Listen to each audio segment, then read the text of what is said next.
कि ईरानी सदर का कहना है इसराइल ने दोबारा गलती की तो पहले से ज्यादा सख्त जवाब मिलेगा। इसराइल जंगी जुराइम बंद करे या रद्द-ए-अमल का सामना करने के लिए तैयार रहे। ईरानी कौम की इज्जत और वकार पर समझौता नहीं करेंगे।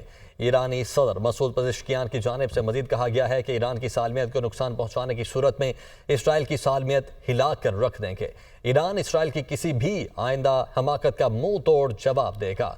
तो उनकी जानिब से कहा गया है कि इसराइल ने दोबारा गलती की तो पहले से ज्यादा सख्त जवाब मिलेगा, जबकि मजीद कहते हैं कि इसराइल जंगी जुराइम बंद करे या रद्द-ए-अमल का सामना करने के लिए तैयार रहे।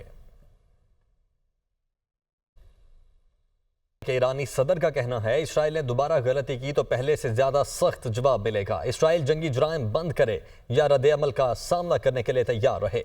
ईरानी कौम की इज्जत और वकार पर समझौता नहीं करेंगे। ईरानी सदर मसूद पज़ेश्कियान की जानिब से मजीद कहा गया है कि ईरान की सालमियत को नुकसान पहुंचाने की सूरत में इसराइल की सालमियत हिला कर रख देंगे। ईरान इसराइल की किसी भी आइंदा हमाकत का मुंह तोड़ जवाब देगा। तो उनकी जानिब से कहा गया है कि इसराइल ने दोबारा गलती की तो पहले से ज्यादा सख्त जवाब मिलेगा, जबकि मजीद कहते हैं कि इसराइल जंगी जुराइम बंद करे या रद्द-ए-अमल का सामना करने के लिए तैयार रहे।